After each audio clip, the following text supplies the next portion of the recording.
Olá, sou Emanuele e vou apresentar o trabalho com o título Estudo Farmacoepidemiológico do perfil de prescrição de pacientes com Covid-19 internado no Hospital Universitário de Brasília, sob a orientação da professora doutora Michelini. A contaminação e o contágio causado pelo vírus SARS-CoV-2, responsável pela pandemia de Covid-19, tem um longo estudo de prevalência para poder analisar os medicamentos que foram prescritos nesse período no âmbito hospitalar e entender a importância e suas interações e prevalência de utilização dentro da unidade de saúde. E poder entender esses medicamentos e as recomendações clínicas é muito importante para que aconteça com mais frequência o uso racional de medicamentos. De acordo com a OPAS, os estudos farmacoepidemiológicos têm relevância na prática clínica, trazendo informações científicas sobre eficácia, segurança e risco do uso de medicamentos, que levam a contribuição muito alta para a promoção do uso racional de medicamentos. A pesquisa, no geral, ela quer compreender a utilização de medicamentos após o contágio e a contaminação com o vírus SARS-CoV-2.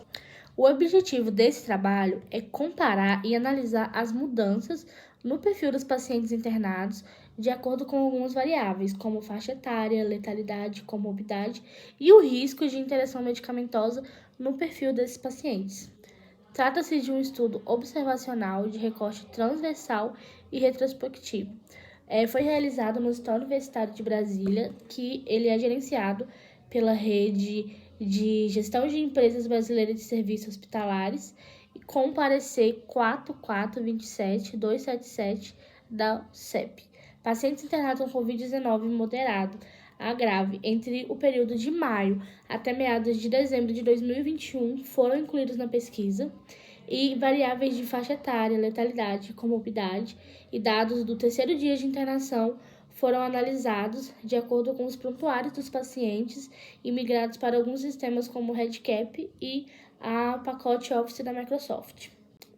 Referente aos dados de medicamentos, os medicamentos foram listados de acordo com a denominação comum brasileira DCB, e a partir daí houve uma análise desses medicamentos e depois foi analisados conforme o sistema ATC, que foi até o terceiro nível, onde o nível 1 é referente ao grupo anatômico, o nível 2 sobre o subgrupo terapêutico e o nível 3 o subgrupo farmacológico. Todos os medicamentos foram analisados somente do terceiro dia de internação de cada paciente. A pesquisa teve como amostra total 150 pacientes e 58,7% desses pacientes eram do sexo masculino e do sexo feminino eram 41,3% desses pacientes. A idade mínima dos pacientes, no geral, tanto do sexo feminino quanto do masculino, ou seja, toda a amostra, era de 18 anos e a idade máxima de 98 anos. O desfecho clínico dos pacientes teve a relevância de compreender que 85,23% dos pacientes do sexo masculino foram a óbito, enquanto 95,16% do sexo feminino foram a óbito.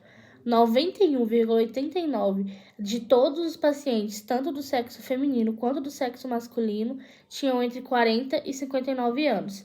As doenças pré-existentes mais comuns eram doenças cardiovasculares, nefropatia e diabetes. Após analisar todos os medicamentos e analisar a incidência de uso, o número DCB e também o código ATC desses medicamentos, foram pegos a quantidade de 4 medicamentos com maior número de prescrição entre toda a amostra de 150 pacientes e foram listados. Os medicamentos são metamizol, que é a dipirona, que tem o código ATC N02B, e teve 129 prescrições, a dexametasona, com o código ATC A01A, que teve 70 prescrições, o fentanil, que tem o código ATC N02A, com 61 prescrições, e o midazolam, com o código ATC N05C, e teve 41 prescrições. Tanto desses 4 medicamentos que foram falados e relatados, os medicamentos no geral do código ATC que teve o maior número de prescrição dos níveis é o nível N, ou seja, medicamentos que agem no sistema nervoso. Existem diversos desfechos que podem ser observados com essa pesquisa, mas alguns desfechos mais importantes é a infecção relevante do sexo masculino e alguns sintomas que tiveram com frequência dentro de toda a amostra, como febre, tosse, dispneia, fadiga e cefaleia. Esses sintomas falados são os sintomas de todos os pacientes que foram a óbito. Doenças pré-existentes com muita frequência foram doenças cardiovasculares, doenças respiratórias e a obesidade.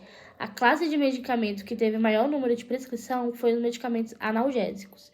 Isso se dá também por ter uma parte relevante de pacientes que vieram a estar na UTI, ou seja, na unidade intensiva.